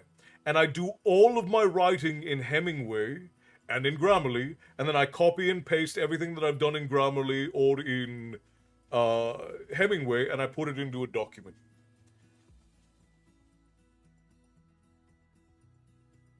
technically someone could say that I used AI to write that book because Hemingway and Grammarly are both programs that now use AI. But I don't think it's the same. Like if you were using a program as your line editor, like something like Hemingway or Grammarly. Because I mean, how many of you guys use Grammarly? How many of you know what Grammarly is? Dude, I don't trust buying a book by an author I don't know after 2020 with AI. Well, and that's what I mean. It's like if a book is being published and it was written predominantly by AI, like somebody was just plugging in prompts, they didn't do any of the background work. Like the AI came up with everything, the AI wrote everything, and then they just turned around and published the book. That book needs to be labeled as AI. It needs to be labeled as an AI product. And then people can then, if they want to, buy the book if they want. Now that they have been informed that it was written by a robot, then they're fine. But I agree with a lot of people who say, why should I bother reading a book as a human being that another human being couldn't even be bothered to write? Uh, I've heard good things about Grammarly, but I haven't used it yet. Grammarly it's been a great been a great product for years. It's existed for I think almost 20 years at this point. And Hemingway is another product. Hemingway is sort of like Scrivener or Scrivener. They're writing tools. They're there to help you with like sentence structure and grammar and punctuation and spelling. They're writing tools. It's no different than like a Microsoft Word document with spell correct on, just a little bit more advanced. But now they all use AI. So if I am writing my stories in Hemingway or Grammarly, and the AI that has pretty much been there for the last 10 years is giving me suggestions on sentence structure, is helping me with my punctuation, because I am terrible with punctuation. I've been writing for 22 years, and I still can't get my punctuation right. I get it, editors, edit authors, software just takes the place. Well, and I don't think that you really can replace a good human editor. I think that even if you are using, like as an author, even if you are using AI to help you with your, because you can really you could take and you could sit down with ChatGPT or Gemini. They're not as good at it, but you could sit down with ChatGPT or Gemini and you could write a book out using it. You could just write your book into ChatGPT or Gemini and have them help you with your structure and help you with your punctuation and things like that. Though, that's fine. I don't see anything wrong with that. But once you're done getting the book all together doing that, you should still have a human editor. You should still have human proofreaders and things like that, because you need them. You need the human perspective on those things. Editors split up Lord of the Rings for the better. Yeah, well, and I do think that Lord of the Rings is like a major volume does work, because I like reading it as the whole volume. But yeah, I think that the average reader probably never would have approached Lord of the Rings had it been the single volume, because it was dense. So yeah, I think you're right. I think that Lord of the Rings' success was partially due, like, one, it's brilliant writing. I don't think anybody can deny that. But if the editors hadn't split it up for fear that people wouldn't buy it, it probably would not have done as well.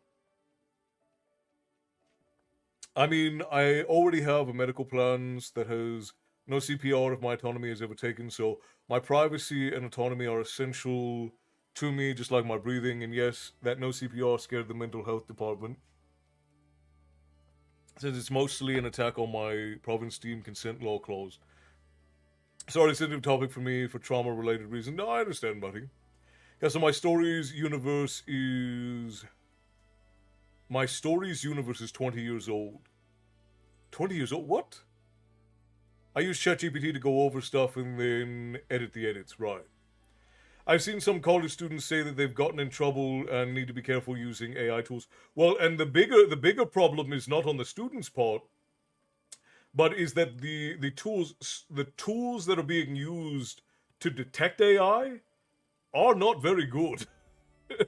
Because AI is really good at detecting like plagiarism, or detecting whether or not something is like copy pasted, and detecting AI-isms for for the structure of a thing. But you can take a creative writing, and you can plug it into these AI tools, and it's not as good. Like if you do creative writing and you plug it into an AI tool and you say, "Hey, was this written by AI?" Oh, it's like 7 times out of 10, the AI tools that these schools use will think that creative writing, especially fantasy and science fiction, they'll think it was written by AI because it has a really hard time dealing with the abstractions and nuances that is fantasy. AI cannot abstract. AI doesn't know how to abstract because abstract is the ability to abstract and be creative is a human faculty. So if you cannot abstract, you can't understand fiction. I mean, you made your. I thought you said in universe your universe was only 20 years old. I was like, that's a really weird decision to make, Matty. Dom Ashram, hello and welcome in, my friend. So very glad you could join us. I am the minister for my sister's wedding, and I am tempted to see what the AI thinks of my speech. This is why I'm putting the details of my universe into ChatGPT. Well, and you have to be careful with that too, because now they're saying that if these things are being plugged into AI and then the AI is pumping them back out, that you then cannot have copyright over them. So you got to be really careful over all of these things. It's such a minefield. AI is evolving so quickly and it's coming out so fast. It's hitting us almost like it's hitting us almost in the same way that the internet did, right? Like the internet was this rapid thing that no one was really ready for. And it vastly and wildly changed everything about the way we interact as human beings. And I think AI is going to do the same thing. I think AI is very much going to change the way we interact as human beings. And I think that above and beyond that AI is going to change the way that we do business with one another. I think that things like teachers and lawyers and so on are going to slowly lose their necessity because AI can do a lot of that stuff. And I think that some of it will be for the better, but a lot of it will be for the worse for a while. I know that there are a lot of plans to replace surgeons with AI surgeons. And I don't necessarily like the idea of robots being doctors. I mean, obviously, it's less likely to make a mistake, but there's also no empathy between an AI robot and a doctor. And a lot of what makes a good doctor is the ability to empathize with their patients. Like, you can tell the difference between a doctor who is a good doctor and who tries to understand what their patients are feeling versus a doctor who hates their job and is just there for a paycheck. I don't think it's anything to be scared about, Matty. I just think it's something we all need to be aware of, you know? Medical stuff, yeah, absolutely, medical stuff. And for some medical things, like, you know, detecting simple symptoms and then determining things like that. I definitely do not agree with a lot of the AI. I think we may become a little too dependent on as time goes on. I think that it's inevitable that we will, Dom. I think that there is going to be a huge period of time where a lot of companies and a lot of people overinvest in AI, and I think that this is what we're going to see over the next 2 to 10 years.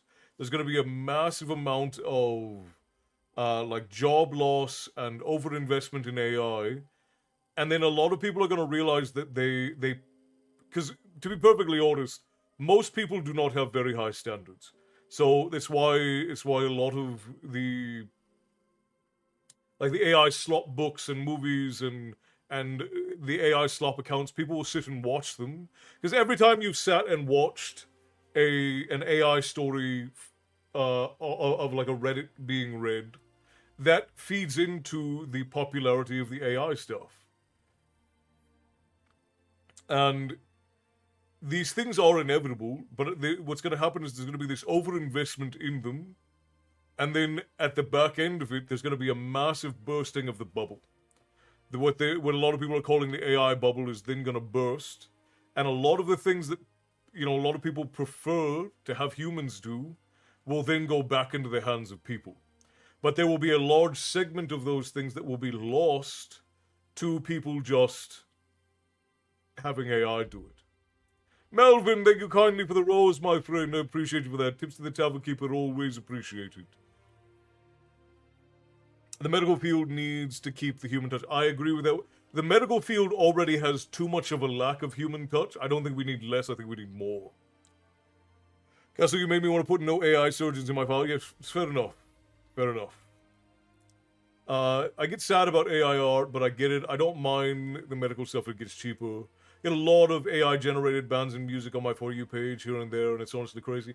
And some of it is good, but again, like, it needs to be labeled. It needs to be marked as being AI, so that people can have informed consent on what they consume.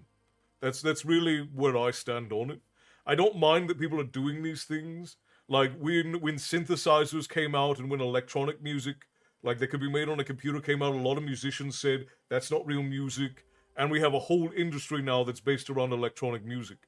Now, obviously, there's still some skill that has to go into electronic music, and some people will argue that there's skill that has to go into writing prompts. I don't necessarily agree with that, but I can't be the old man arguing backwards, right?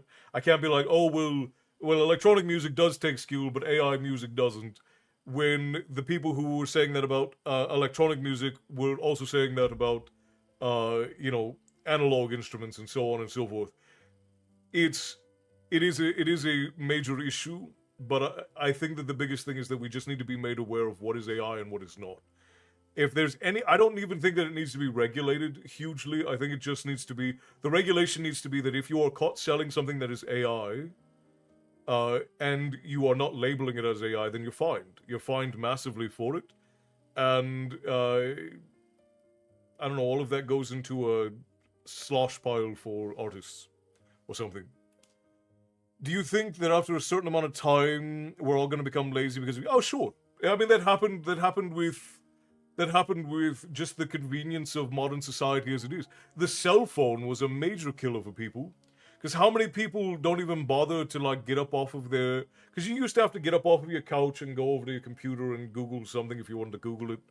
And laptops and mobile technology, they didn't make us more mobile, they made us more lazy.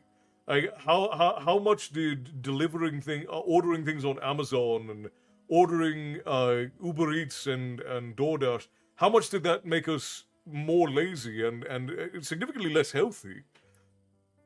Because a lot of us have become massively overweight from the lack of need of physical action, and that makes us physically less healthy because our bodies are not made to carry that kind of weight. I have medical trauma. If I had an AI surgeon, I'd be out of that or fast as hell. Right now, it's an AI gold rush. Everyone is metaphorically rushing to California to get wealthy, but all they'll find is the fool's gold that is AI. And that's true. That's true. I feel like the movie WALL-E was... It 100% is, at least to a degree, Alana. It is absolutely. My grandfather had to raise pigs for his food, not even to sell, just... Yeah, and that's the thing, is like, we're losing a lot of the... One of the things that the tavern is focused on, and I don't mean this as like a bit of self-promotion, but the lady and I decided when we started this whole thing that our ultimate end goal is we want to build an artisan village and have that artisan village be focused on keeping alive, refining, and reinvigorating the old handcrafts. So things like clockwork and leatherwork and metalwork and jewelry making and gardening and tool making and all of it. Making a point of reinvigorating these handcrafts that are slowly dying so that they can be preserved. And I think that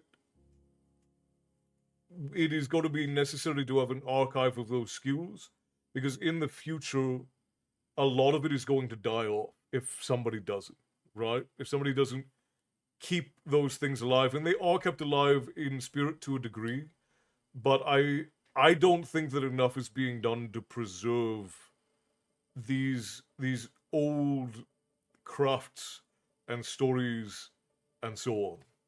But yeah, the movie WALL-E was predictive, a lot of, to be sure. The people investing acknowledge it's all or nothing. They will replace everyone or they will go bankrupt. Also, hello, hey nobody, how you doing, my friend? The biggest dream is either to live uh, in Greece or move to the tavern village. I have a yachting for family, and the tavern is that family, especially you in a castle. I'm glad. I'm glad, Matty.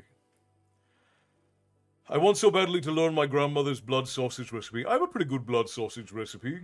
Uh, I don't have a name for you, user 3462670683717. Oh, your name is Danganronpa. That's very funny. Very funny.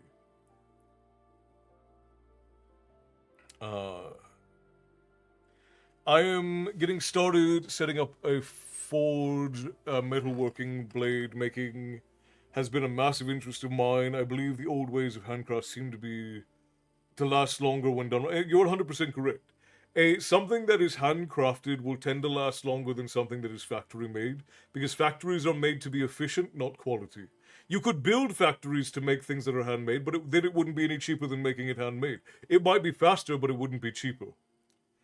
Let's get the kind of there's that Venn diagram, right? Like if something is fast, then it can't be cheap, or like you can have things that are I think it's quality, quick, or cheap, right? Like those are the things that and you can only have two of those be true at a time.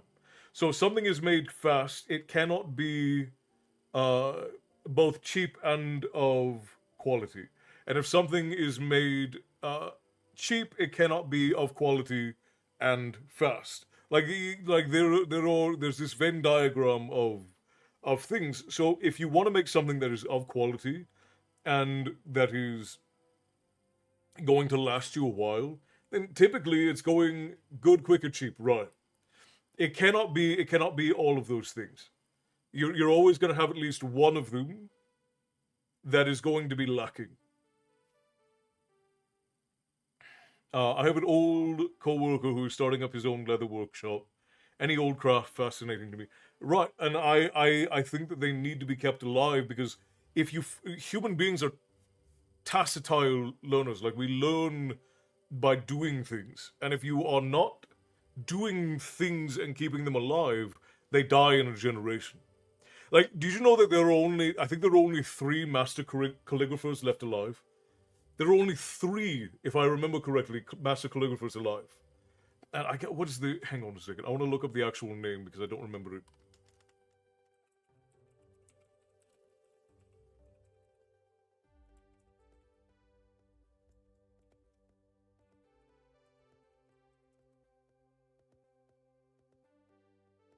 Horologist. There are only two master horologists left in the world from the last time I checked. Two master horologists left in the world. Those are people who hand make clockwork parts. There are only two people in the world who can hand make and repair clockwork parts. That's insane. That clockwork parts were such a major part of the advancement of human technology, and only two people left alive are master horologists. It's crazy to me.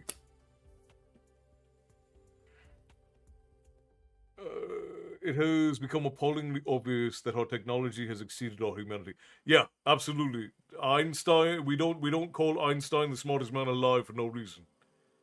When technology outnumbers or exceeds humanity, then technology starts to crush humanity.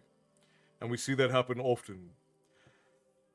I think they may make a big comeback of if Gen AI exists. Mainly because society will collapse and then we will go back into practical skills. Yeah, well, and that's why I want to preserve them, because I think that there's going to be a renaissance of people wanting to because if AI is doing everything, what purpose we are purpose-driven creatures. There's a reason why old men, when their wives die and they retire, they tend to die in a year or so, and that's because they've lost their purpose. We are purpose-driven creatures, and if we lose our purpose, what are we to do? What is the point? What are we here for? And we as a society tend to be very sad all the time, because what are we here for? Everything is being done for us and on our behalf. That's not how we've evolved over thousands of years. Yeah, we're gonna be hopping off here in a minute, Bear. Have a good rest of your day, brother. I appreciate you popping in. I appreciate you being here. Uh, Blood pudding, Eki Thump. Based on where my life seems to be going, I might end up in the tavern village with my new lad. Well, we'd be glad to have you, Matty. But the last part is not something I'm banking on. Well, you never should. Don't bank on anything until it's in the bank. That's what they say. The tavern is basically going to become an HOA that does things like funding community food gardens and whatnot. Sort of. I mean, it's a weird way to put it, but that's kind of a good way to put it. Is that our goal is to preserve. Because, like, my family has spent hundreds of years preserving stories. My grandfather has so many old tales that are preserved by our family who spent hundreds of years traveling around collecting stories. And they get passed down from one to the other, the one to the other. Chef Vanilla Gorilla, how goes it, my friend? Long time no see. I saw you a little while back. Saw you a few weeks ago. We are in good spirits. We're talking about the future of the tavern. We're talking about our AI overlords and all of that. It should be so good fun. I would like to ranch, to be honest. Yeah, and that's another thing. Like, agriculture is something that is slowly dying in all over the world. The amount of land that is being contributed to agriculture is shrinking rapidly, and that's a terrifying prospect. I cashed in Kitty. Oh, okay. I'll go find one. Give me a minute. Okay, wonderful people. Time for me to go. Love you all. Good night, Bear. Rest well, my friend. Yeah, you should go to bed. We all need to go to bed. We all need to go to bed. I'm gonna show Matty the kitty cat, and then we're gonna go for there. HOAs can actually be used to great local effect. Most people just don't. Yeah. The lass is a sweetheart, though. Beyond yards beyond the usual. That's good. You don't want to get yourself another crazy one. I wouldn't think. I'm one of the putty tents. Boo is laying there, and Milo got in trouble earlier, so we can force him to work.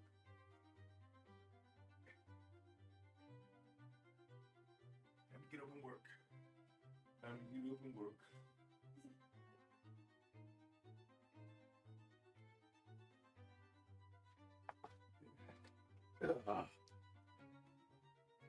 There he is.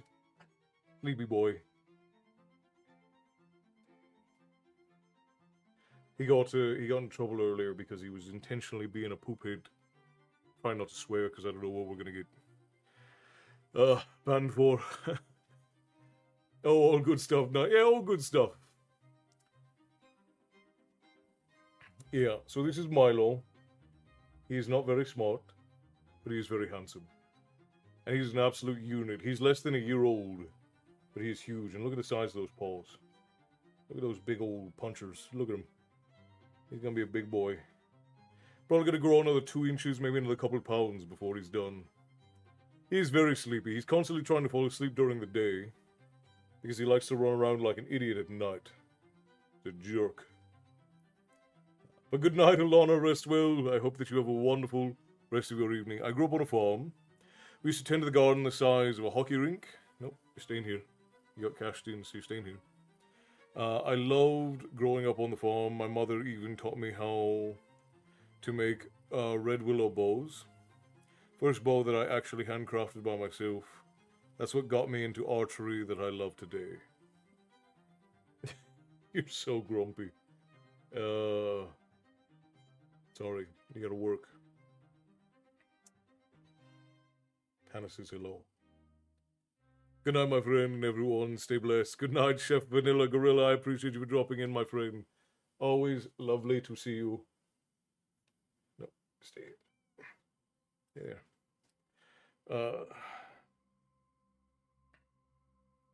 You can see he's longingly looking at the ground.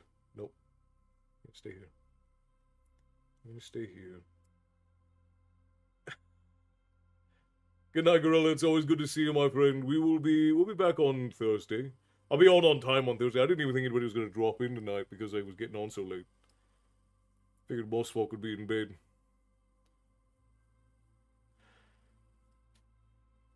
I grew up around farms. Helped my friend. Just loved working with animals. That's satisfying growing your own food, getting your own milk, etc. I agree. Running around at night like a menace is his job description. It's not in his job description. Good night, Duncan Roper. You rest well, my friend. I hope you have a good night. Thank you for dropping in and joining in the conversation. I appreciate you. Nope. Nope. You stay here. This is where you live now. This is where you live. You go nowhere. You live here now. You live here.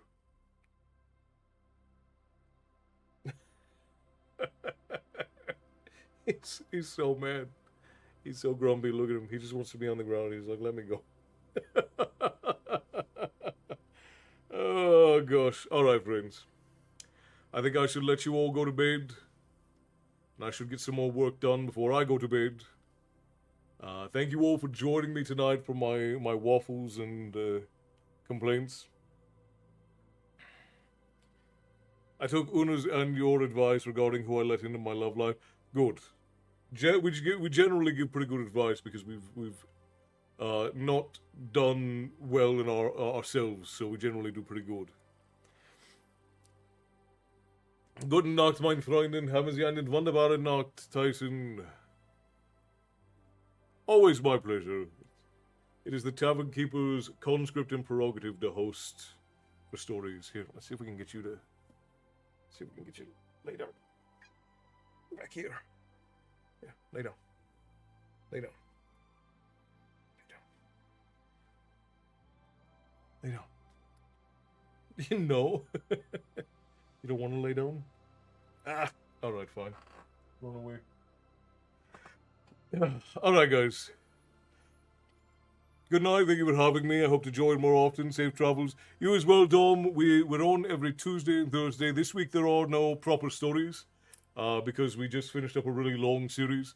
But starting this Sunday is the readathon, everyone. Do not forget, I will put it on the calendars. It should be an absolutely spectacular time. I'm looking forward to it. And it looks like we're reading through the Tolkien catalogue for the readathon. So that means we'll be starting with The Hobbit. And we'll be getting as far into The Lord of the Rings as we possibly can. The storm is over, so you and your cat have a good night. Corey, always wonderful to see you, my friend. I've been seeing you under more and more of the story times that I put out regularly, so it's good to have you in. And I'm always happy to see folks become regulars. It's wonderful to see you guys. So this will be all for tonight, my friends. I thank you all. Good night, Hannah. Rest well. I hope that you all enjoy yourselves. It is always wonderful to have you. It's always wonderful to be with you here in the tavern. And while it is sad that we must part now, we will once again join together the next time as we all seek a story. But until then, my friends, I must bid you stay bloodthirsty, and I will see you next time. Have a good night, and we'll see you then. Rest well.